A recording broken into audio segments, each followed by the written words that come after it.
Good morning, beautiful people of the internet. You will have noticed I am not Jay Howard, the humble, the always understated Jay Howard.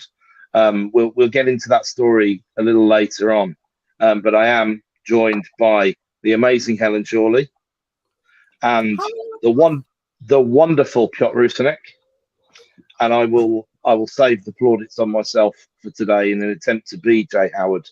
Um, I don't know how I'm going to do the next bit where Jay normally passes over to me to talk about the supplements, so it's going to be a bit weird. But yeah, Jay, we're missing you. I know he's let's say come out on the internet and told everyone what's gone on over the last couple of days. So, well, sort of told them. I mean, two truths and one lie was the format that he chose. Um, and the thing is, because it's Jay, no one's really sure what's true. I'm sure Piotr knows the truth. But I do know the truth, yeah, and also I think he shared it with our group on the 1st of April. I mean, he told me straight away, but he shared it on the 1st of April with our group, and I thought it could be taken as an April's Fool thing, but it's definitely not April's Fool thing. Jay did break his leg. well, Leg. we all hope you're okay, mate, and it wasn't too painful. I know Tib and Fib is not really the way you want to start Q2 of the year. So uh, thoughts are with you, buddy, and I'm sure maybe the morphine feels pretty good right now, but when the dust settles, hope the rehab is quick and as effective as it possibly can be, mate. So we're missing you already. Yeah. So love, Jay. Cool. Well, let's pass over to Adam now. Yeah, Jay's Jay's April Fool or not April Fool certainly put my retirement from the supplement April Fool into its place. I think realistically, so I thought I'd written the post. The trouble is, I'm just not as funny as I think I am. So I thought I'd written the post relatively clearly yesterday. But I did get a couple of nice messages saying thank you for your service and things like that, which is quite touching. But yeah, I've said it before. I think it'll take a nuclear war for me to stop publishing the supplement. So don't worry, guys. I'm just like a millisecond. I read it. I'm like, he never told us. I'm like, oh, yeah. It was very believable. And until the Lamborghinis bit. Until the Lamborghinis, I think it was probably believable. But I think your post was super believable. Another kind of email that was super believable was Dent GPT, like Daniel Priestley's email. He said now that he's like creating an integration between Dent Global, which is company ChatGPT, and they're gonna be creating books for people and everything. And it's like you just tell this thing a few things, and everything gets created. And then it's like sign up for £49 a month. I'm like, this is good. And then you click on this, and then April's Fool. That was very good. Maybe it was a fool until he realized he got 10,000 click-throughs, and then he's like, right, I'm off to write to Microsoft in that case. Yeah. Seems to be an opportunity here. Yeah, absolutely. Yeah. Yeah, so as far as the supplement goes today, I went with a bit more of it's kind of a lead into a couple of other things that I want to write about over the next few weeks. But primarily talking about the dichotomy, and I think this is a lot broader really than property in general. I think it probably describes an awful lot of the whole of the economy really, because you've got a lot of clever people pretty much scratching their heads over how the economy is sort of limping on or doing reasonably well really, given that, remember, when we look at things like GDP figures, we're talking in real terms, so we're talking adjusted for inflation, right? So if things carry on as they were, but inflation is 10%, it means in nominal terms that GDP has moved on by 10% in a year, which is pretty phenomenal when you think about it. And this kind of gets used in a variety of ways depending on the point that people are trying to make. So if they want to prove that all utility companies are evil, for example, they'll say, well, their profits are up 7% or something. It's like, well, they are, but if inflation is 10, then their profits are down in real terms, right? So that's actually not that great. And then this is where numbers get manipulated as they do all the time. But the dichotomy that I've got into is, I was holding a significant amount of property before the pandemic came. It came like a wave, and it was fairly obvious relatively soon after Rishi had got the stimulus gun out that things weren't going to go too badly. Then we had the stamp duty holiday, of course, that always helps things move along as well. And actually, what ended up happening is the existing stock just went up really quite significantly in value. I mean, by far the biggest bull market in the shortest period of time that I've seen in my own portfolio. The sort of price rises that you were seeing if you had property in London in the early 2010s, once the GFC had sort of blown over and things moved along really, really fast. But then, of course, being hopefully still relatively earlier on in the journey, as it gets called, obviously the other side of that coin is carrying on trying to continue to buy. And that's what became really, really very, very difficult indeed. The 2021 market was just incredibly hot, really, really tough to buy well. I kind of set my stall out, or I chose that I was going to remain not to be a sort of capital allocating sort of investor, but a value investor almost all the way through, kind of fixed to that Warren Buffett, Ben Graham style, pick up the cigar butts because other people don't want to or can't be bothered to, or don't think that those 2 up, 2 downs in Stoke are sexy enough, or whatever it is. Doesn't matter what the reasoning is, but it's a philosophy that I've really bought into, and it's difficult to shape those philosophies. I do sometimes look at things and think, well, I could do that, or I could do that, or I could do that, but it's just not in my DNA now. I've kind of wired myself in a certain way to say, right, value, value, value, value, value, and then if in doubt, get some value. Make sure you toss in a huge dose of yield to that, and focus on your cash flows, and then, in a way, a bit like my nan used to say, you spread the butter at the sides of the toast, and the middle looks after itself, right? So if you look after the if you look after the core of the cash flow and the yield after costs, then the rest of it you can sort of get away. And I'm seeing that in, I've got some tricky bits of my portfolio where, say, they're quirky buildings. Maybe they were converted. A good example would be, and there's a lot of this stuff out there actually, converted under PD before PD was enshrined for commercial to resi, or in that gap between PD being made permanent legislation and the minimum room size being applied to PD, because there's lots and lots of stuff where there's 10 square meter studios on upwards, especially in London. As you can imagine, it's been very profitable for people to do that sort of thing. And it's a funny thing because, you don't often see, I'm not aware of a pressure group or a bunch of ideologues who are fundamentally opposed to HMO based on room sizes, for example. There are obviously legal minimums, and I have certainly seen people talk about mental health of people who are stuck in very small rooms all day, although of course presumably they're, hopefully, if they're physically able to, free to go out and do things and all the rest of it. But still, I wouldn't want to live in a 7.5 square meter room all the time. But there's a huge difference between a 7.5 square meter room with shared facilities and a 37.5 square meter individual flat, of course, as well. So there were arguments at the time that by enshrining the rights, but including the minimum space standards, it took a lot of buildings out of the scope of PD, where you would have been able to have, say, 2 flats on a floor of 30 square meters each or whatever, or 25 square meters each. It's still a very different thing from having an HMO room. It's still a different level of accommodation, realistically. But lots of those buildings exist, and they're not easy to finance, is my point.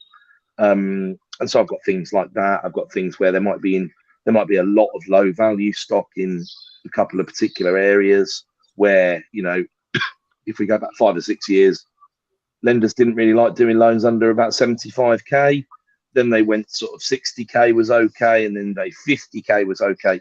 it's still not easy to get a mortgage on a 30 grand property up in the northeast somewhere, let's say, without going to a specialist lender who are going to charge you nearly 10% for the privilege, which is going to kind of ruin your it's going to ruin your net yield. It's going to ruin your gearing if you do those sorts of loans on an individual basis. So I've got lots of this sort of quirky stuff because, you know, it's historically delivered cash flow, and some of that stuff is still stuck on trailing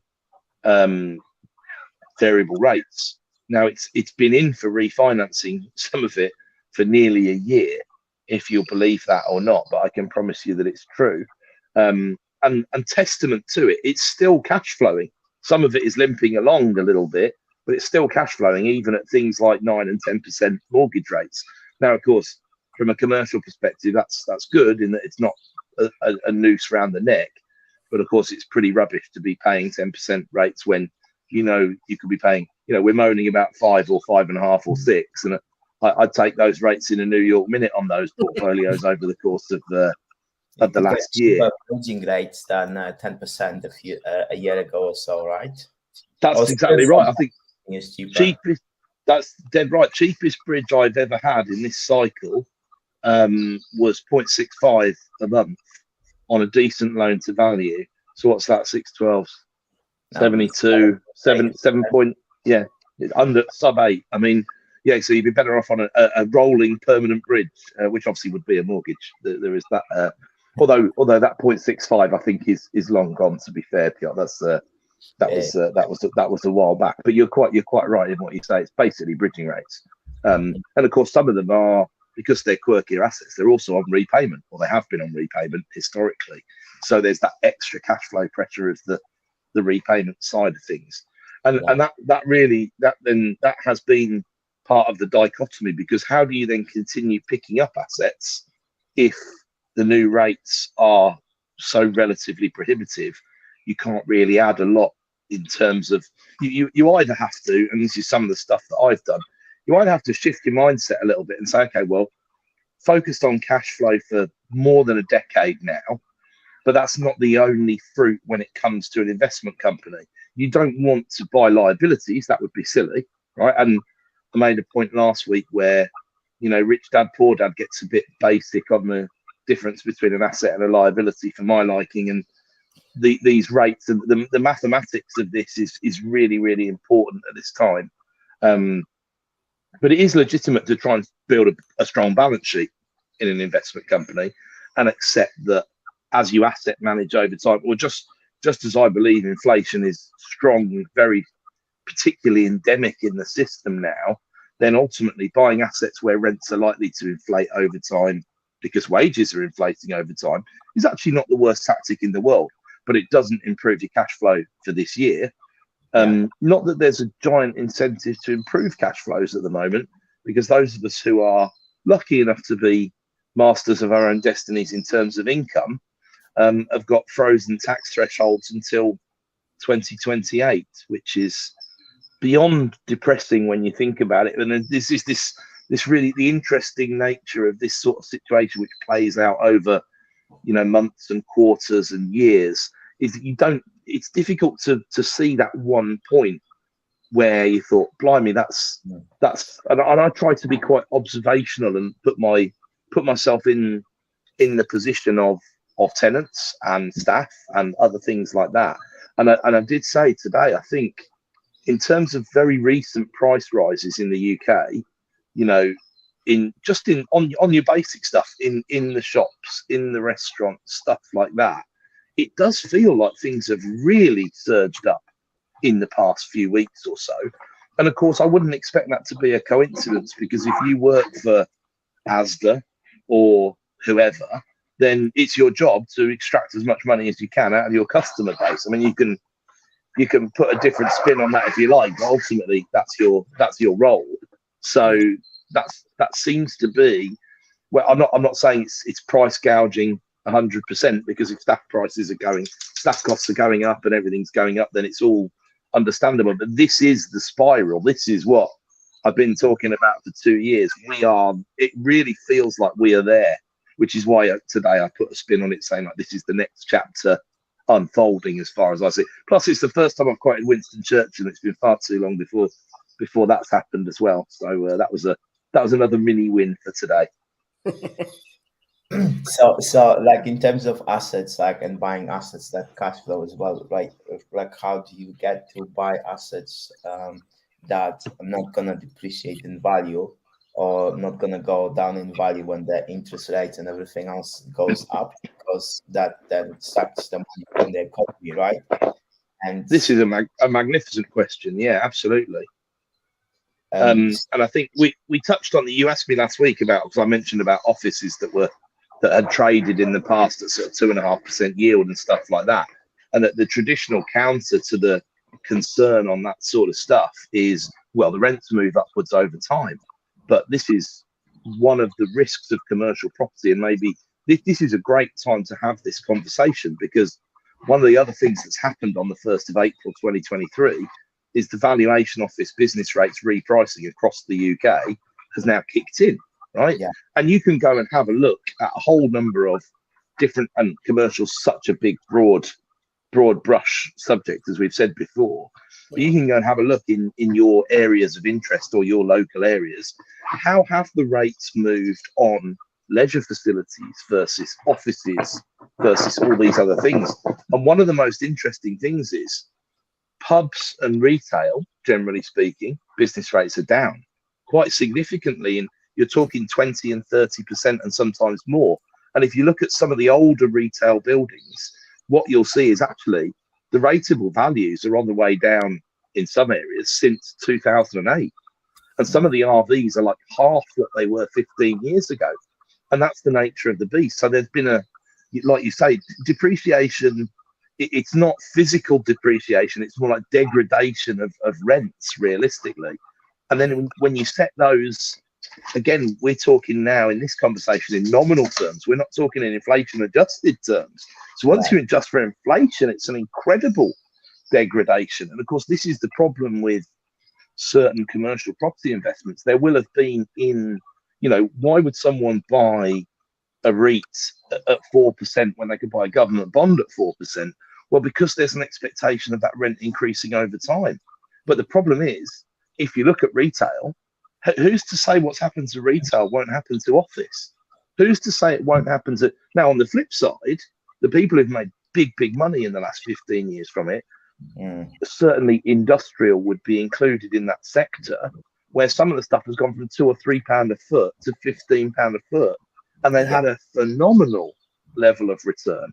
Although, is that on the same trajectory now? It doesn't necessarily seem so. And of course, this conversation this is a very macro level conversation. This has to be had in context of, is there enough, too much or too little of that stock in that local area?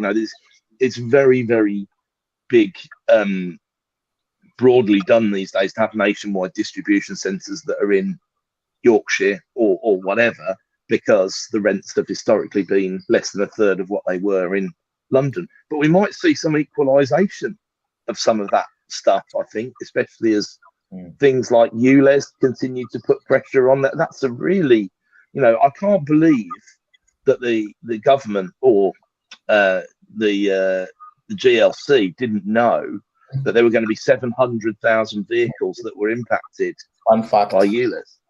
Jay tagged me in a post this week saying that ChatGPT successfully challenged a ticket for ULEZ. Love it. This was made my week.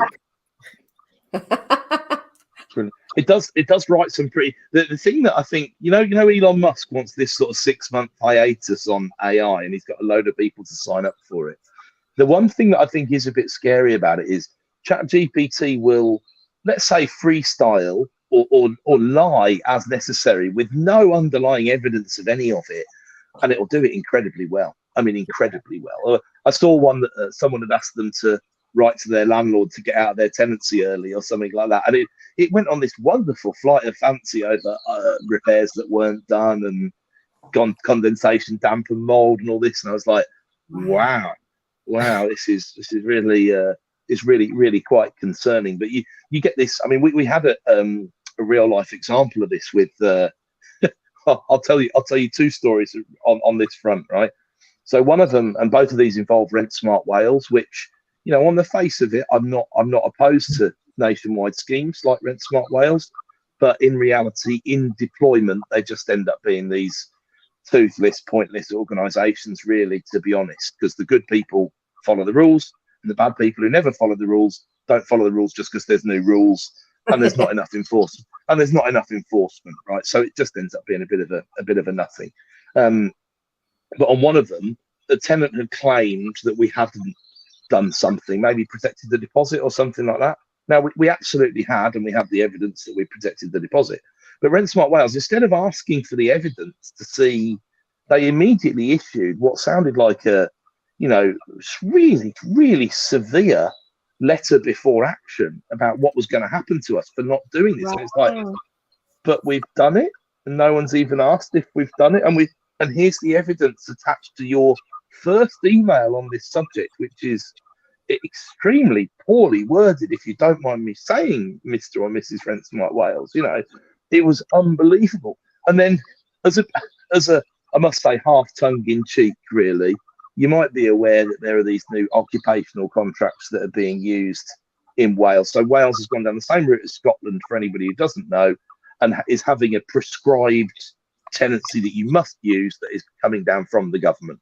Right, in Scotland, it's called the PRT, and you have to use that tenancy. So, I guess in the head of the ideologues, what this is doing is stopping there being clever or nasty clauses in tenancy agreements, which is, of course, noble in itself.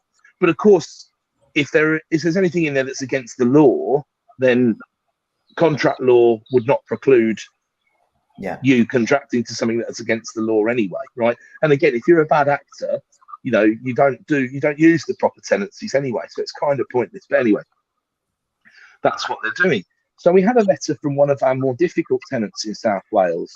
We had an email from her this week in response to her third or fourth request to sign her new novated occupational agreement.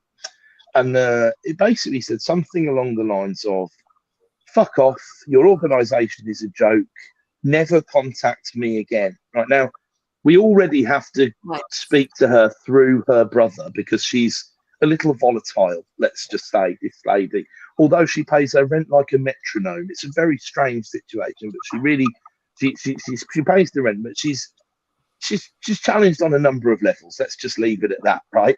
And so I said to the tenancy manager, I said, well, just flick that onto Rent Smart Wales and say they've got a bit of feedback on the new contracts here. And Rent Smart Wales wrote back and said, this is outside the scope of Rent Smart Wales to get involved. Perhaps if you need some advice, phone Citizens Advice to just check your obligations as a landlord. It's like, hang on a second, right? You need these contracts to be signed. The tenant doesn't appear to be willing to sign the new contract, and he's quite open and brutal about that lack of that lack of playing ball. So, you know, and of course, in seriousness, this stuff needs to be documented, because if something has to go to court in the future, this is where the we did try quite hard to get her to sign this contract a number of times. And that's where we are. And of course, in seriousness, I know quite a lot of landlords who at this point would just go, well, do you know what? Before it gets taken away, it's just serve Section 21. Let's just serve Section 21, because that's all we've got left in order to solve the problem here. In comes the 21, out goes the difficult tenant. Now, I really don't want us to do that, because I really don't want us to be that sort of organisation in general. You know, of course, it's unacceptable that this tenant would speak to my tenancy manager like that. And it always makes me quite sad when I go into a shop or an airport or a hospital or wherever it is, and there have to be signs up saying, you know, physical and verbal abuse is no longer tolerated against our staff. And it's like, what do you mean no longer tolerated? Surely it was never tolerated, you know. But it's terrible that we have to deal with that. You know, but in seriousness, like, what do you think of the 58,000 social worker style functions that we're expected to employ? What are we supposed to do with this particular lady's unwillingness to cooperate? Let's say, you know, I mean, it's just crazy. Yes, it's one another reason to not invest in Wales. Possibly also Scotland. Yeah, and joking aside, They- I think that's what you're gonna see, because Scotland already has so much more of a reliance on the PRS prevalence in England is like 17%. In Scotland, it's much higher. It's well into the 20s, and there is this the too big to fail side of it, or however you want to see it. It was fascinating this week. Someone sent me a message, because once again the subject of property, landlord and tenant, was on LBC, and I didn't have the capacity to listen to it at the time, but I listened to it on the catch up, on the podcast style version of it. And what was phenomenal was that James O'Brien, who's a pretty well educated, went to public school, but is reasonably far to the left sort of character for those who've never listened to him. What he didn't know about landlord and tenant was just incredible. But what did come across from him is he has got the memo that instead of hating on all the landlords, we're in a place now where this is getting to a stage where it's actually disadvantaging the tenants quite significantly, because there's not enough rental stock, right? Now, what he couldn't understand is where the rental stock was going if landlords were exiting, right? And it surprised me what he didn't know, because this is my wheelhouse, right? And it's not James O'Brien's, but he couldn't understand. He had no idea that the gap between how many houses we need every year and how many we're actually delivering. And of course, this was kind of intertwined with asylum seekers being put on RAF bases or whatever else is the latest Cruella de Vil missive towards how hostile can we make the environment, because these people are living in hotels. And it's like, yeah, these hotels are it's a pretty grotty existence in these hotels. Yeah, but people think that it's good. Oh, right, okay. So can we educate people? No, let's not do that. Let's just put people in barracks or whatever. It's like, I don't know what the consequence of. There's a chap who phoned up who lives in a small village that none of us will ever have heard of, with about 700 people in it, that's very near one of the RAF bases they're talking about. And he said, so they're going to put 1,500 people who aren't allowed to work, right? Who aren't allowed to do anything, really, in an RAF base. And the nearest village, there's no train station for 10 miles. There's no this, there's no that. The nearest village has got 700 people in it. What sort of impact is that going to have on the local area? And he wasn't coming from a racially motivated perspective. He was coming from can you imagine someone, trebling your population in your little bubble overnight, nearly, and what impact that will have on the area? And it'll just be, it's not going to be pretty to watch. But of course, as well, a lot of these things are sort of grabbing headlines at the thousands of people level, when the big things that are going on are at the hundreds of thousands of people level, and it's all a bit of a distraction to not really talk about those things, which is the shameful part of a lot of today's politics, really, I'm afraid. I'd be opening a shop or several shops in that village, personally. Yeah, it'd be great business opportunity. You're dead right. Amazing. We've got a few comments. Jay's saying hello from Jay. And Jay's got a comment about your hair as well, Helen. Oh, yeah. Noticed. He might have broken his leg, but he's still smooth as a badger. And Don was impressed with your performance, Adam, for the start. And Anthony's saying rent smart versus increasing the speaker fund. It's a good way of framing it, Anthony. Yeah, I agreed. And the problem, I think, as smaller landlords divest, and you need a kind of bigger operation. I mean, my going back to what I was talking about earlier on, and the dichotomy of existing portfolio goes up quite a lot in value, new acquisitions much harder, right? Which is the context that we've been dealing in. Now we're in the context of interest rates much higher, so much harder to do sustainable deals, right? And if you think about all of that, the reality is, I'm driving my group's portfolio forward because I want to. It's not because I have to, right? I want to. And the fewer landlords there are, until we've got institutions truly in the mixer, the incentive to carry on does need to be considered. That is the reality of it. If the margin's not there or the hassle factor is awful, I'm pretty robust. The demonization thing doesn't really. These shoulders are pretty broad. I'm not expecting an OBE for my services to accommodation at any point in the near future. I don't think it'll ever be recognised. Even if there was anything worthy of recognition, I don't expect it to get recognised because that's just the way it is, right? And don't cry for me, Argentina. But a lot of Sunday supplement instead. I'll take that. I'll take that one very gladly. The gold pen, and I'll take that very happily. Thank you. But there is a choice people have of whether to forge on and do that next refurb, do that next purchase. And if it gets harder and harder and harder for less reward or the same, and going back to the asylum seeker hostile environment point of view, right? If a hostile environment is created, we've got an election coming up. What do you think it's going to be like in terms? What will the rhetoric be around landlord and tenant as the election approaches?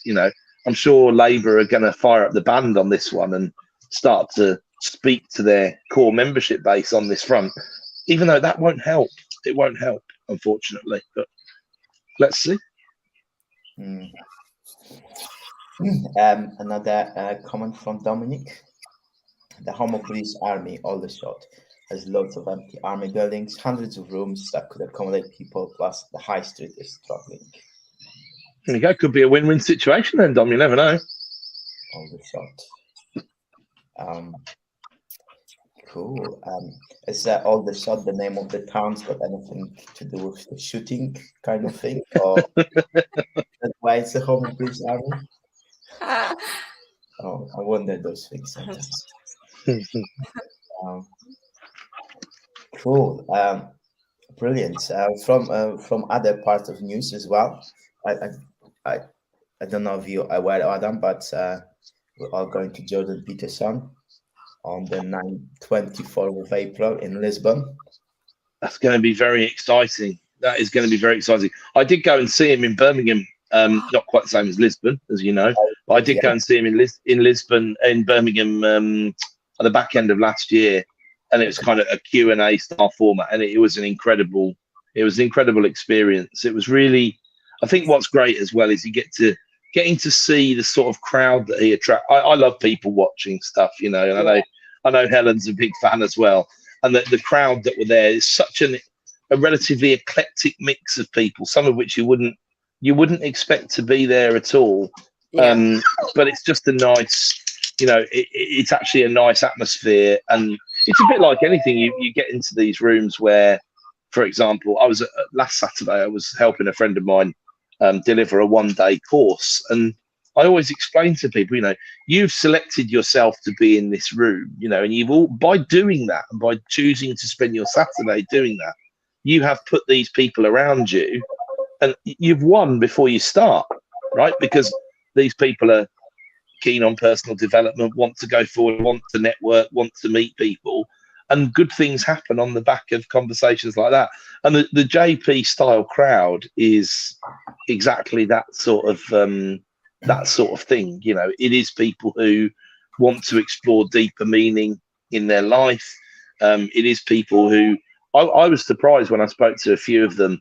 The common thread that I drew is actually there were quite a few people who'd experienced loss of some kind, not necessarily someone passing on, although it was sometimes that, but it was that kind of the understanding. And what Peterson does is he tries to fill this hole that people have. Some people fill that with, fanatical following of a football team or very zealous following of a religion or something like that. He quite literally is speaking to that part of the soul, if you like, that has a void in it that I see in me, I see that as a constant desire to learn and try to improve and to debate. And he's obviously, you know, the number one person in the world for debate. And I know there's lots of people who don't agree with a lot of what he says.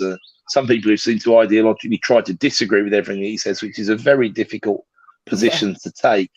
But in terms of the art of debate, he is I just think he's the number one in the world.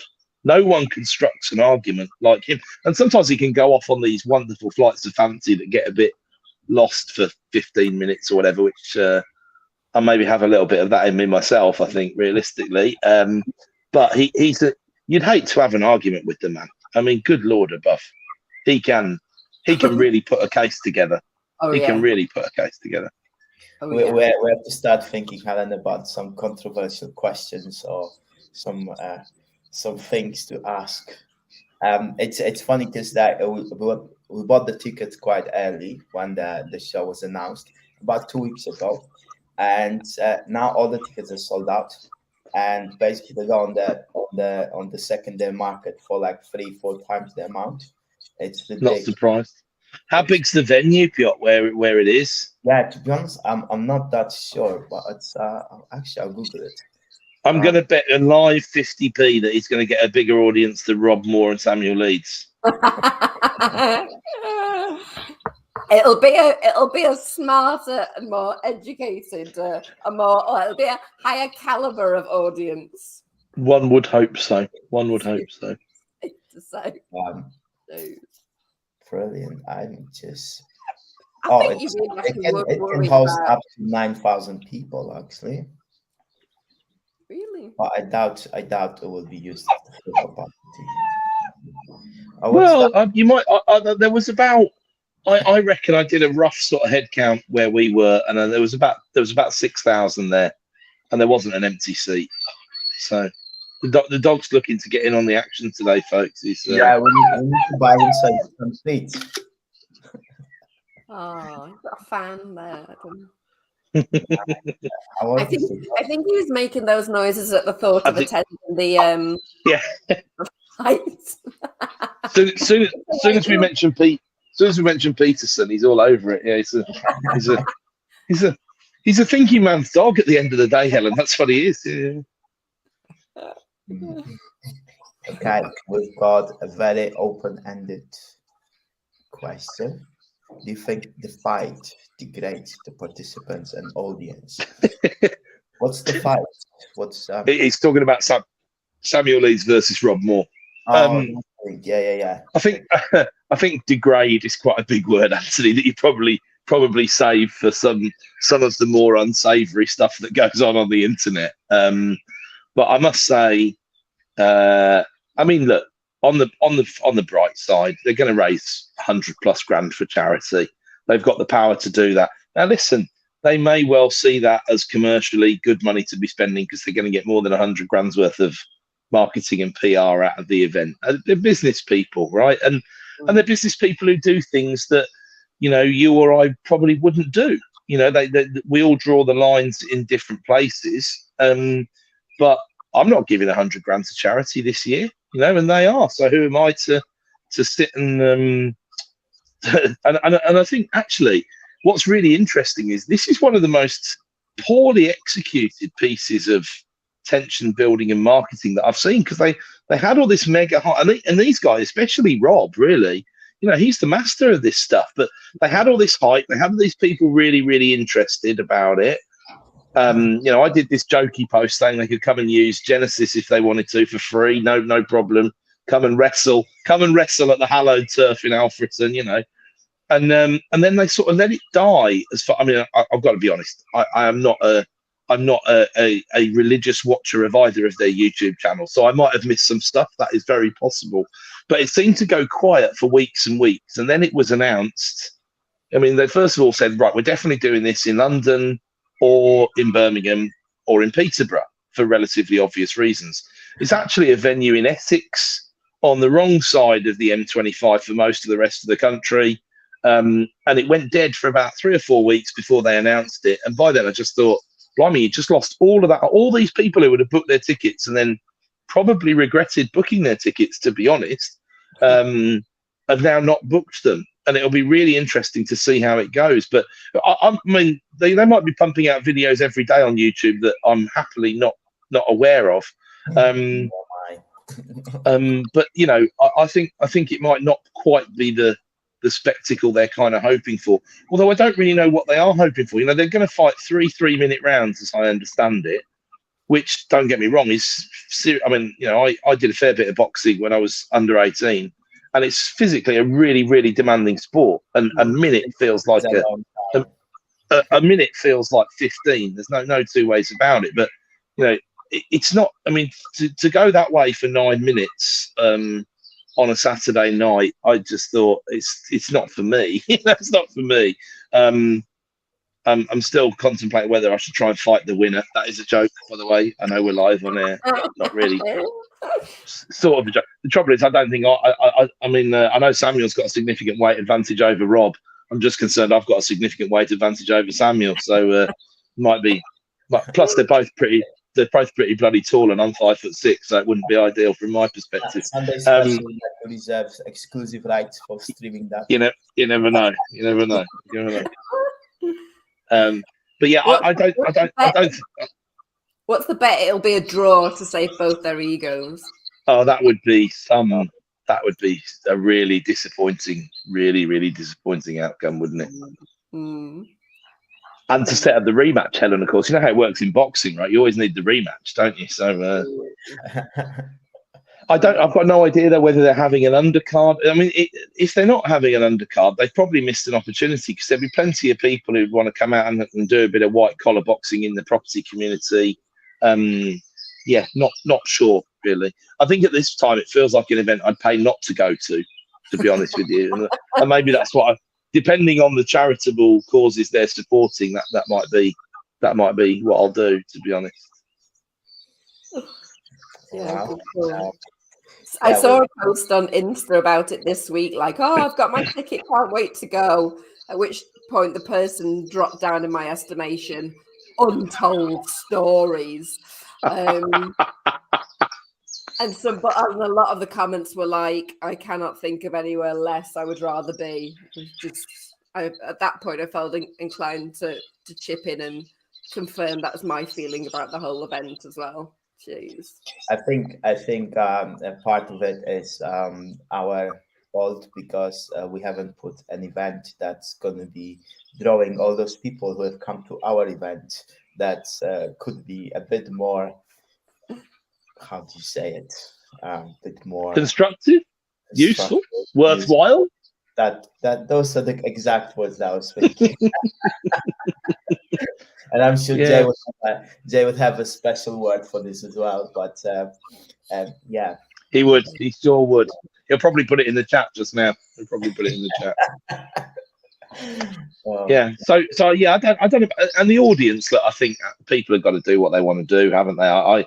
It's not my idea of a good night out, and there's hell no way I'm schlepping it to Essex to watch 9 minutes maximum of those two handbags. Somewhere in Brentwood, I think it is. Oh, is it? I think so. I'm not 100% sure, but we're not doing their promo, Piotr. I know that much. So no. Interesting. Okay. Good stuff. Well, yeah. If anyone's got any suggestions of the event that the four of us could put, so just let us know in the comments. Can you get Jordan to come over? That'll soon eclipse the. Oh my God! Oh. We'll have a chat with her. I hope you do. That would be awesome. That would be awesome. Wow. It's amazing how much content he puts on the social media, and how his interviews are like an hour and a half, 2 hours, and really fun. My dad's a big fan. That's why we went back in where maybe it was September, October last year. I think my dad's a big fan, and you know, he's forever sending me links to various 2, 3, and 4 hour misses. I'm like, I just feel I haven't got the capacity here, Dad. Do you know what I mean? Can you give me the cliff? Can you give me the cliff notes? You know, I haven't got the capacity. But yeah, there's some really, he gets involved in some really interesting conversations and some really pertinent geopolitical and the important issues of the times. Realistic. I mean, I think people struggle with the characterization of him as a philosopher, but I mean, he's absolutely a philosopher. He is the embodiment of a philosopher in the modern day. And that should be celebrated, whether you agree with a lot of what he says or not. It's a good thing, and he's trying to do good things for the world in the same way that someone like Noam Chomsky has done, even though the two of them would have one hell of an argument if they were left to go at it. Or lots of people are in the same sort of boat, and I think we're the world's a better place for having those conversations out in the open. Without a shadow of a doubt. Whereas, is the world a better place for two property people having a boxing match, even with the charity money? Yeah. Back to Anthony's question, really. Maybe not. I think realistically. Yeah, just that provoking critical thinking. Like you say, you don't have to agree with his stance or even his opinion about things, but the fact that it makes you think about things in a different light, or even like topics that aren't on your daily radar. Just love it. Just absolutely love it. Yeah, absolutely. Brent, one controversial thing that he would probably agree with that I saw this week is I think Warren Buffett saying that companies should stop wasting money on equality, or like those equal opportunities or things like this. And I thought that would be a good conversational question for the Jordan Peterson chat.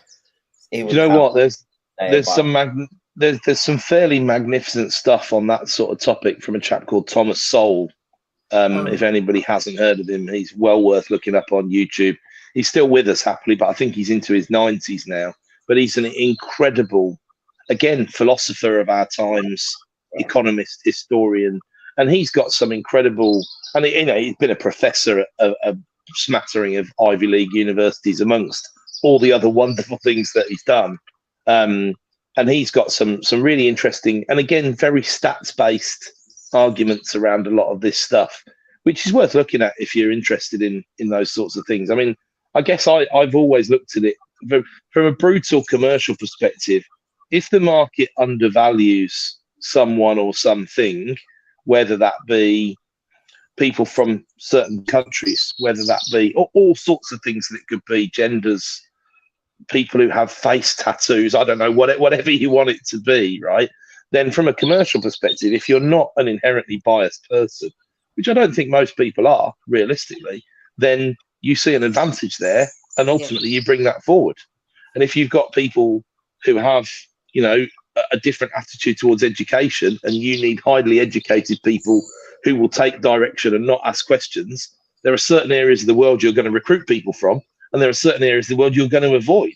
And that's the way that it's going to be. And capitalism is like water running downhill to an extent, although there is a counter argument around quotas being used to shape the way that things work in the first place. But the permanent inclusion of quotas is almost certainly a negative for a whole variety of reasons.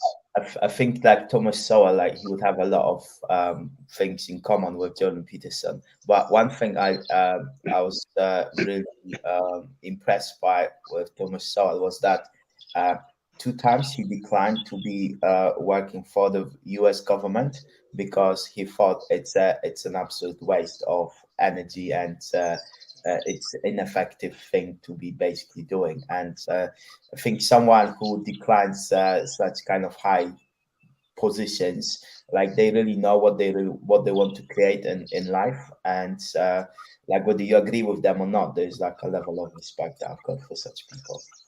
Agreed. I think you could apply that to people who've said no to New Year's honours lists or things like that.